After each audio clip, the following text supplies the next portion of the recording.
Et salut tout le monde, bienvenue pour une nouvelle vidéo un peu spéciale aujourd'hui, en compagnie de ma récente acquisition, une BSA C11 SL de 1951, une 250 cm3 culbutée à boîte de vitesse séparée.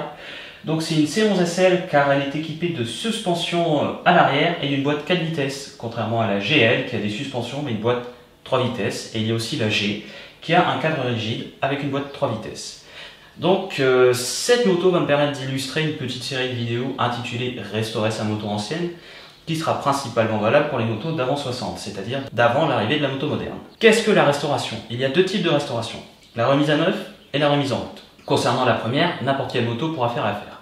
Bon, la moto qui aura passé 20 ans au fond du lac, ça va être un peu compliqué de la remettre à neuf. L'idée d'une remise à neuf, c'est de remettre la moto dans le même état que sortie d'usine. Donc à ce moment-là, tout doit être démonté, nettoyé, rectifié, les roulements changés, etc. Il faut bien prendre en compte qu'une remise à neuf nécessite du temps, de la place, de l'outillage spécifique, au risque d'abîmer le moteur si on n'a pas cet outillage nécessaire, et bien sûr de l'argent. Maintenant, passons à la remise en route. Elle ne revient pas forcément moins cher ou plus cher qu'une remise à neuf, car cela dépend toujours du prix de base de la moto. En général, une moto à remettre en route s'achète plus cher qu'une moto à remettre à neuf. La remise en route consiste à remettre la moto dans l'état à laquelle elle a été stoppée, tout en veillant à avoir quelque chose qui tient la route. Ma moto a été stoppée avec un pneu arrière pourri, c'est sûr que je ne vais pas garder le pneu arrière pourri. Donc au point de vue mécanique, on évitera de sortir la boîte et le moteur du cadre, c'est l'idée de la remise en route.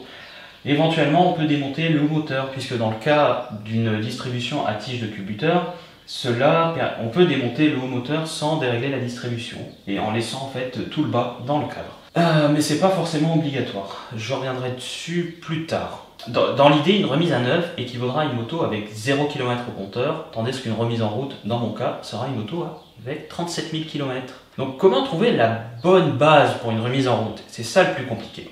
Donc premièrement, on vérifie que le moteur n'est pas bloqué, que les roues ne sont pas bloquées aussi. Dans le cas d'une remise en route, on oublie aussi le deux temps. Alors je ne dis pas qu'il ne faut pas acheter le deux temps, je dis juste qu'un deux temps doit forcément passer dans une remise à neuf à cause de sa conception Le deux temps est un moteur qui ne stocke pas l'huile. Probable que l'humidité soit prise à l'intérieur, que les roulements sont bloqués.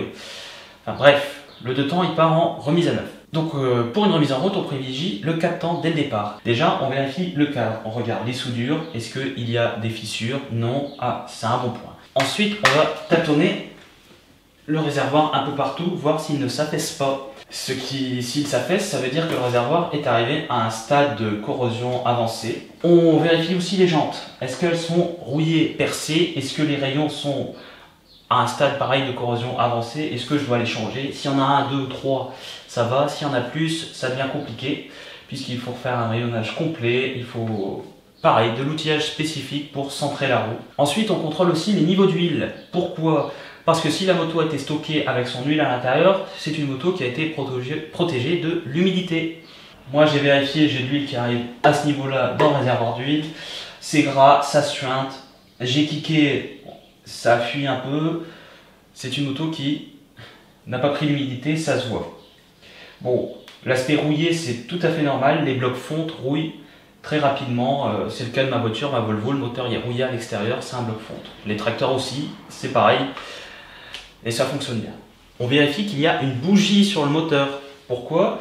Parce que s'il y a une vieille bougie dessus, ça veut dire que justement c'est resté étanche, que l'intérieur du moteur a été protégé de l'humidité. Je dis ça parce que j'ai déjà acheté une mobilette sans bougie et bon, ça a été un peu la surprise à l'intérieur, même si c'était pas bloqué. Alors l'idéal aussi est de retirer le cache culbuteur pour voir l'état du culbuteur. En général, s'ils sont gras ou même collants, parce que l'huile minérale laisse un dépôt collant, c'est parfait, ça veut dire que ça a été protégé de l'humidité. Donc du coup, comment choisir son modèle? Bien sûr, vient le choix du goût et des couleurs, mais aussi, ce que je conseille, c'est d'acheter une revue technique pour voir un peu la mécanique, comment elle se passe. Est-ce que je serai à même de pouvoir subvenir aux éventuelles réparations, les faiblesses de certaines motos? Ah tiens, il y a ça qui n'est pas fiable, mais est-ce que ça peut trouver une solution, une parade? On regarde aussi l'extracité, c'est ce qui revient la plupart du temps le plus cher. Pourquoi? Une moto à magnéto-dynamo revient plus cher qu'une moto à batterie bobine, qui revient plus cher qu'une moto à volant magnétique. Étude de cas. Revenons à ma BSA C11. Donc j'ai bien dit qu'il s'agissait d'un moteur 4 temps culbuté, 250 cm3, à boîte de vitesse séparée. Rien n'est bloqué, il y a de l'huile dans la boîte, il y a de l'huile dans le réservoir, dans le bas moteur, les culbuteurs sont graissés. C'est parfait. On peut même ouvrir, ici j'ai une tête de Delco pour l'allumage. C'est la première chose que j'ai faite quand je suis parti la récupérer. Il n'y a pas de bruit, c'est même gras, je dis c'est parfait. Quand j'ai pris, j'ai vu que le moteur n'était pas bloqué, mais il y avait quand même un léger manque de compression. Voilà, donc la première chose que j'ai établie à vue d'œil, c'est de faire une liste des pièces que je vais changer. Donc je vais passer commande, mais on reviendra sur le coût petit à petit. Je vais vous dire, bah tiens, j'ai changé les pneus, combien ça m'a coûté, voilà, on va le faire petit à petit. Et lors de la dernière vidéo où je ferai une balade avec, eh bien vous aurez le coût réel d'une remise en route. Donc pour l'instant, ce que j'ai noté, et ben voilà, j'ai oublié ma liste, je vais la chercher. Donc déjà, pneus et chambre à air, parce qu'elles peuvent être poreuses avec le temps. Les caoutchoucs de kick, de sélecteur, le caoutchouc de kick, de repose-pied, de sélecteur, de repose-pied passager, de guidon. J'ai noté également le joint de bouchon de réservoir, les cylindres blocs de réservoir aussi. J'achèterai aussi une pochette de joint, même si c'est pour ne pas remettre à neuf le moteur, mais c'est pour histoire d'avoir la pièce pour plus tard. Je pense quand même changer le joint de cache culbuteur. Le joint aussi de pompe à huile, parce que sur une moto à pompe à huile, pour une remise en route, il sera très important de la démonter et de la nettoyer, puisqu'il y a en fait une bille anti-retour qui permet justement au vase, au réservoir d'huile de ne pas se vider dans le bas moteur, sous peine de devoir tout vidanger après. C'est le cas pour beaucoup de motos, comme les Terro 125, oui, elles ont un système un peu comme ça.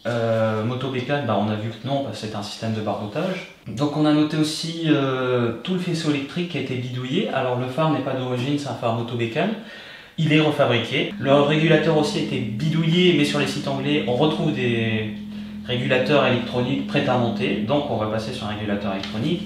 J'ai noté le câble de compteur, la batterie bien sûr, le traitement du réservoir, la durée d'huile, la durée d'essence, un filtre à essence en plus que je conseille très fortement pour éviter de devoir démonter le carburateur. Les joints de carburateur aussi, le faisceau à haute tension, donc bougie, avec le bougie, câble, antiparasite, les joints SPI de la fourche, parce que peut-être que je ferai un petit entretien de fourche. Pour l'instant, c'est ce que j'ai noté. Peut-être que je devrais faire d'autres freins en plus. Donc pour ça, je vous invite à vous abonner à ma chaîne YouTube, à partager la vidéo aussi. Si certains ont déjà eu ce modèle et ont des conseils à me dire, ah méfie-toi, on peut être surpris par ça, voilà. Et voilà, ce sera à suivre et j'espère pouvoir rouler, du moins la démarrer d'ici un petit mois. Donc voilà, et partir tourner des vidéos avec. Et c'était l'explorateur en moto et à plus pour de nouvelles aventures.